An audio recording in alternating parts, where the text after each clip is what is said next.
the U.S. Naval Hospital at Corona, we bring you the Lucky Strike program starring Jack Benny. With Mary Livingston, Phil Harris, Rochester, yours truly, Don Wilson, and our new singer, Larry Stevens.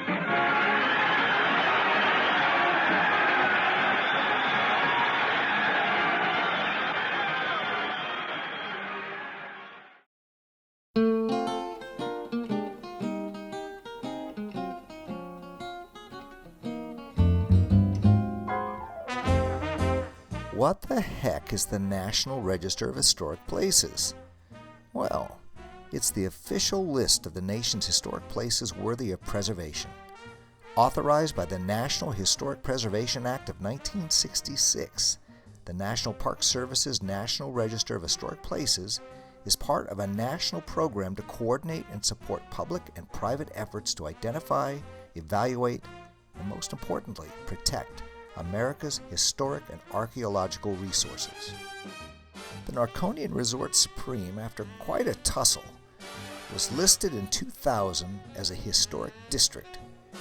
Getting on that list isn't easy because there's some pretty strict rules or criteria that you got to overcome to join that club. And if someone disagrees, well, you're off to the races.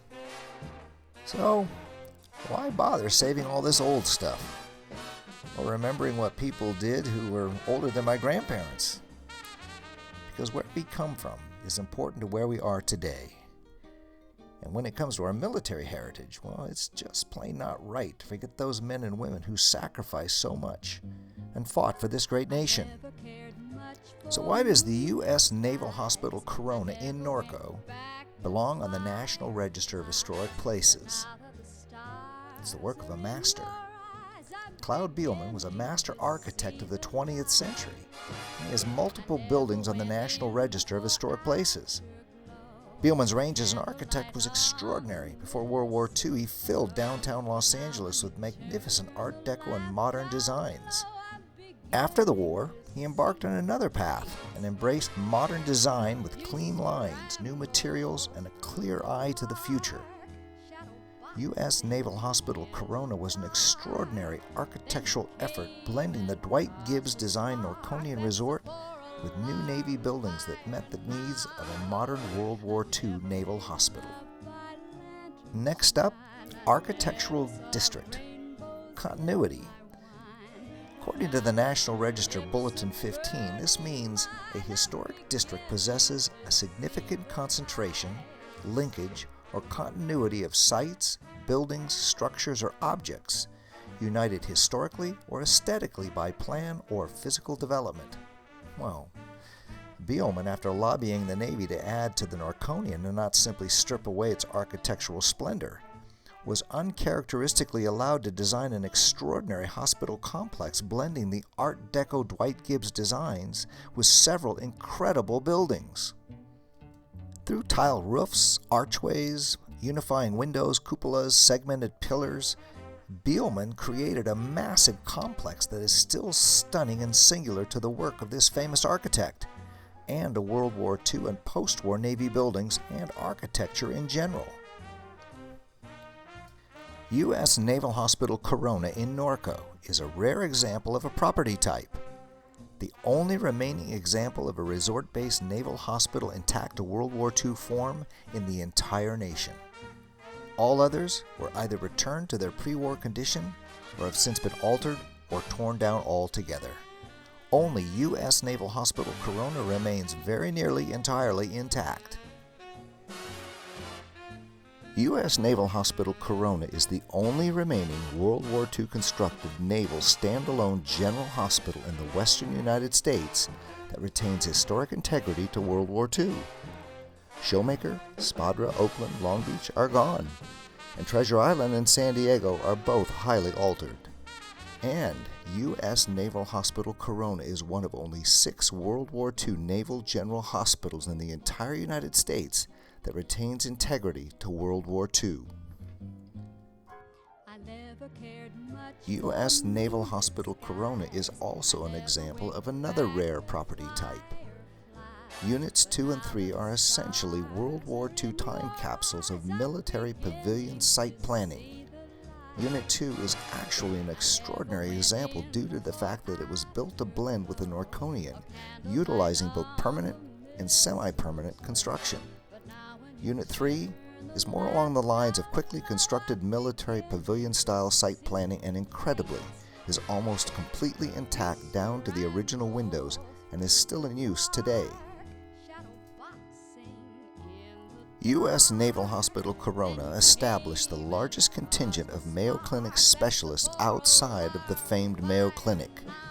This group of doctors established the Navy's West Coast World War II and post-Pacific Theater tuberculosis, polio, and cord bladder units at U.S. Naval Hospital Corona, and the Navy's National World War II and post-war rheumatic fever unit. The Mayo Clinic units, along with specialists from major hospitals across the nation, conducted significant research with hundreds of case studies using both humans and animals. They conducted groundbreaking tuberculosis studies and treatments in partnership with Olive View Sanitarium and the National Institute of Health. They were the only naval hospital to participate in the famed VA military streptomycin studies of the late 1940s. And they were a major and pioneering treatment center for rehabilitation, paralysis, amputations, and polio. At U.S. Naval Hospital Corona, this group of specialists also established the first neurosurgery unit in the history of Navy medicine. They established a nationally recognized physiotherapy unit in the former resort spa and pool facilities, and they utilized the former resort landscape grounds and recreational facilities for a pioneering physical and mental rehabilitation program. U.S. Naval Hospital Corona was the first known medical facility to utilize sports as physical and mental therapy for paraplegics, and was one of 3 medical facilities to pioneer wheelchair basketball. The Rolling Devils were the home wheelchair basketball team of U.S. Naval Hospital Corona, and on their home court in Norco, the Devils played against the Birmingham VA in the first organized wheelchair basketball game between 2 organized paraplegic teams in history. The Rolling Devils then embarked on the first known, nationally publicized, barnstorming wheelchair basketball tour in history, and were the first wheelchair basketball team in history to be transported by an airplane. Of the 3 military VA hospitals that pioneered wheelchair basketball, Framingham Veterans Hospital and Birmingham VA are both completely gone. Only the U.S. Naval Hospital Corona remains intact to World War II and post-war form, and in fact, the very gymnasium where the first game took place is still standing and historically intact. And let's not forget the Cold War missile laboratories. In the beginning, the labs were located in the former Unit 2 tuberculosis wards. To this day are largely as they were 70 years ago, with the exceptions of some buildings having been raised, and the patient ward buildings having the glass windows removed from the porches and infilled with, quote, temporary siding, unquote. This campus-like complex is remarkably historically intact, still remains the work of a master architect, and is still a rare example of World War II pavilion site planning. Unit 2 was the birthplace of the first independent missile evaluation and assessment facility in Navy history. Known as the Fleet Missile Systems Analysis and Evaluation Group, this organization improved missile quality as never before and ensured that those in harm's way could depend on their weapons. At a local level, the Navy's contributions both as a hospital and Cold War laboratory have been, well, pretty darn significant. Norco was clobbered by the Great Depression and was most likely saved by the jobs and new customers the Navy brought aboard. And Corona, though it fared a bit better during the 1930s, enjoyed the greatest economic boom in its history. Locally, the Navy took on deep-seated racism and demanded that all their patients, regardless of color, be served anytime and anywhere, paving the way for the demise of the power of the local KKK, desegregating the public pool, and the hiring of Native Americans. U.S. Naval Hospital Corona was a center for community social and charitable organizations, and the staff and patients were deeply involved in the community, living throughout the area. They participated in athletics, scouting, schools, bond drives, treatment of civilians, and more. U.S. Naval Hospital Corona, because of its proximity to Hollywood, attracted a unique number of stars who not only entertained and visited the hospital, but ate in local restaurants, attended church services, and were regularly seen in both Corona and Norco. A big question is, does U.S. Naval Hospital Corona and the old Cold War laboratories have the ability today to convey its significance? This means to be listed on the National Register of Historic Places, a property must not only be historically significant, but it has to retain design integrity, meaning it's got to look pretty much like it did when the cool historic things happened. To be placed on the National Register of Historic Places, a property must have most or all of 7 aspects of integrity. Location. The buildings of U.S. Naval Hospital Corona and the Cold War laboratories have been standing in the same spot virtually unchanged since 1947. Design. U.S. Naval Hospital Corona was planned to serve as a major, permanent, standalone naval hospital and as the showplace of the West Coast.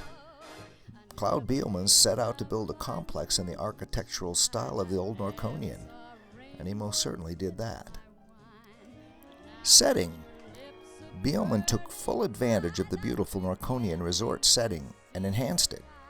He placed the nurses' quarters wings in line with the Norconian hotel wings, creating an impressive hilltop effect. He created a dramatic corridor entrance to the hospital by placing the Waves and Corpsman quarters in line with the old Norconian chauffeurs' quarters.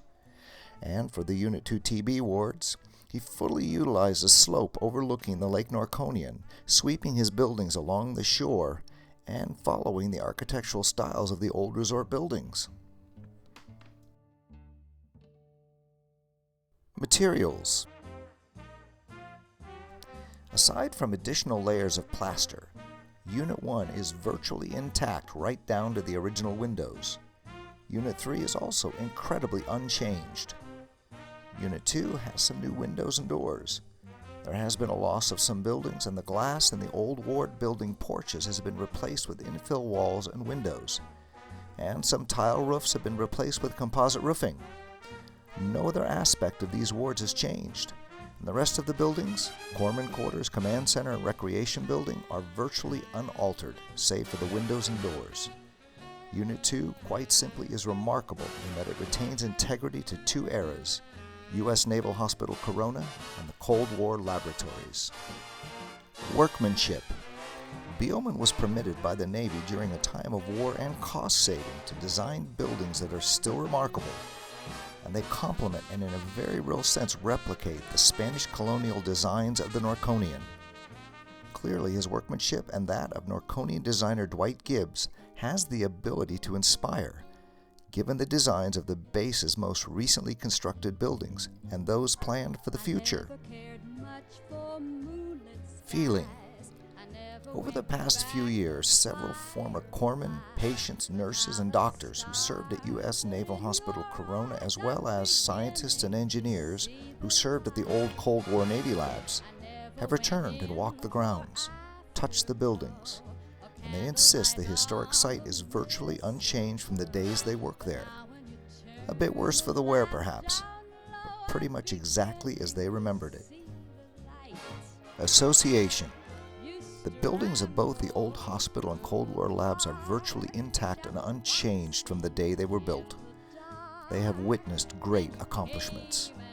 And one can walk the property and still find fuse bunkers, remnants of testing equipment on Hill B, the navy green hospital tile in the old surgical wards, the open porches of Unit 2, the gymnasium where the first wheelchair basketball game took place, the theater where so many great stars entertained, and much, much more. Sadly, while the complex is virtually unchanged, there have been demolitions of some very historic buildings. the old Unit 2 nurses' quarters, and later the laboratory of Dr. Curtis Humphreys, where he discovered the technology behind heat-seeking missiles. Most of the old testing equipment is gone. The Unit 2 fire station was razed.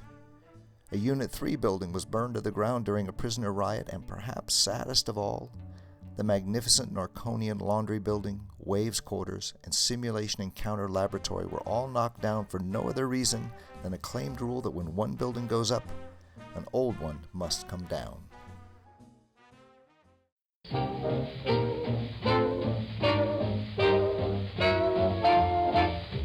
I'll see you in my dreams.